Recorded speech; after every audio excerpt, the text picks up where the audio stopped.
Welcome to Telugu. నేను మీ అంకేష్ రతి. వాళ్ళు మనతో పాటు ప్రొడ్యూసర్ ఎస్కేన్ గారు ఉన్నారు. సార్, ఇండస్ట్రీలో చాలామంది కార్మికులు ఎప్పటి నుంచో పనిచేస్తున్నారు. మీరు ఎప్పటి నుంచో సినిమాలు తీస్తున్నారు. నిజంగా కార్మికులకి అంత సమస్య ఉంటే మీతో మీతో కలిసి ఎప్పుడైనా మాట్లాడడం కానీ, డిస్కస్ చేయడం కానీ ఇది ఎప్పుడైనా జరిగిందా?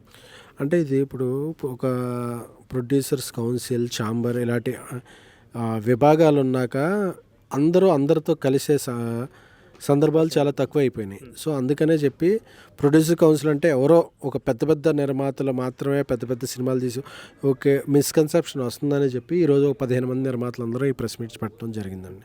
మీరు అంటే ఇంతమంది చిన్న ప్రొడ్యూసర్స్ కూడా ప్రతిరోజు ఒక సినిమా షూట్ చేయాలంటే చాలా లక్షలతో కూడుకుంది. ఫైనాన్షియర్స్ అవ్వచ్చు, అమౌంట్స్ అవ్వచ్చు, బయట నుంచి తెస్తారు. కొంతమంది ఇంట్లో డబ్బులు కూడా పెట్టి ఖర్చు పెట్టి చేస్తుంటారు. ఇలా సినిమాలు ఆగిపోవడం అనేది ఎలా చూడొచ్చు సార్ ఒక ఒక నిర్మాతగా?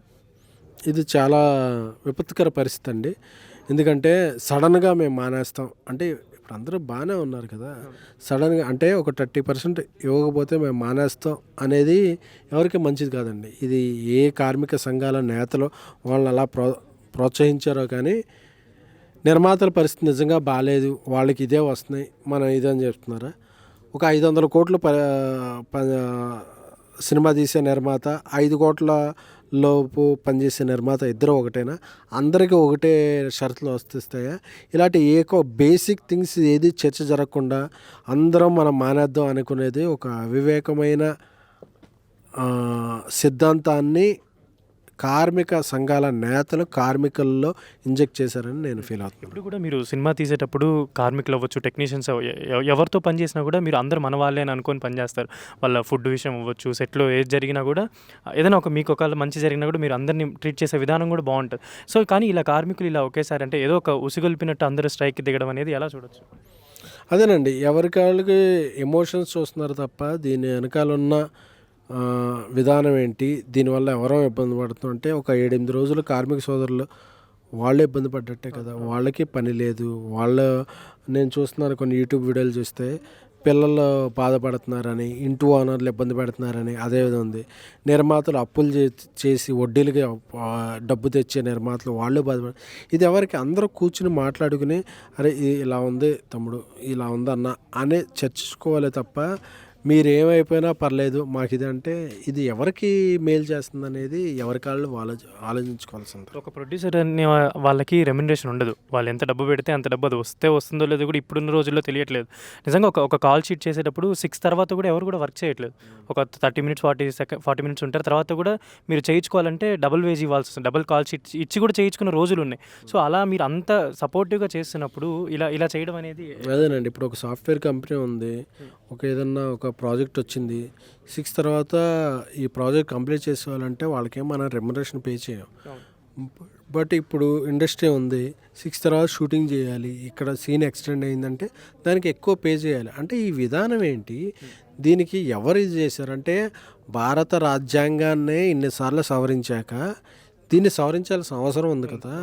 ఇదివరకంటే వర్కింగ్ కండిషన్స్ ఒకలా ఉండేవి, ట్రాఫిక్ ఒకలా ఉండేది, ప్రజల విధానం ఒక విధానంగా ఉండేది. బట్ ఇప్పుడు 6 కంటే 6కి ఎవరు వస్తున్నారు, ఎవరు చేస్తున్నారు?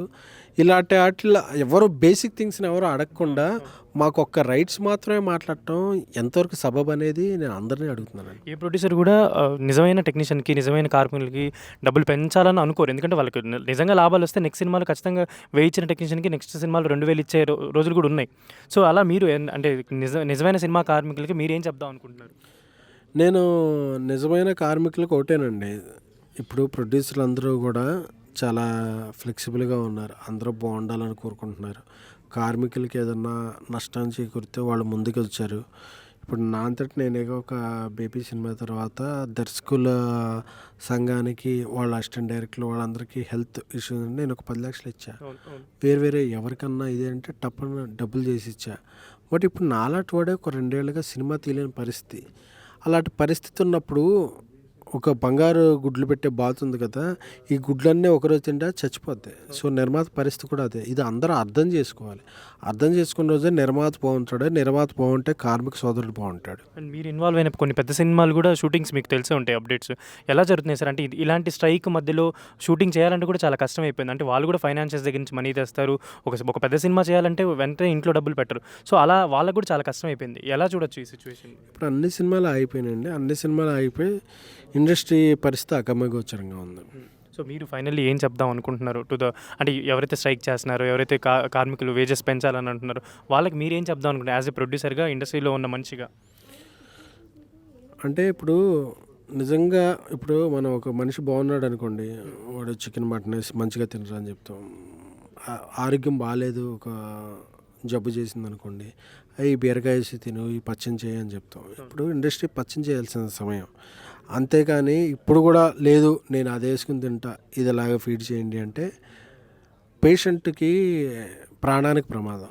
అలాంటి పరిస్థితుల్లో ఇండస్ట్రీ ఉంది. ఇది అందరూ అర్థం చేసుకుంటే అందరం బాగుంటాం. ఒకవేళ వాళ్ళు రాకపోతే మీరు వేరే టెక్నీషియన్స్, వేరే క్రాఫ్ట్ని, వేరే లాంగ్వేజ్ నుంచి, వేరే చోట్ల నుంచి తెచ్చి చేసే ఛాన్సెస్ ఉన్నాయా సార్ షూటింగ్స్ అలా? ఇప్పటి వరకు అలా చేయాలని లేదండి. వాళ్ళు అర్థం చేసుకుంటారని నమ్ముతున్నాం. వాళ్ళు మొండికేసి లేదు అర్థం చేసుకోమంటే, అంటే నిర్మాత ప్రతివాడు బతకాలి కాబట్టి అప్పుడు ప్రత్యామ్నాయ అంశాల మీద దృష్టి సారిస్తాం. Okay, thank you so much.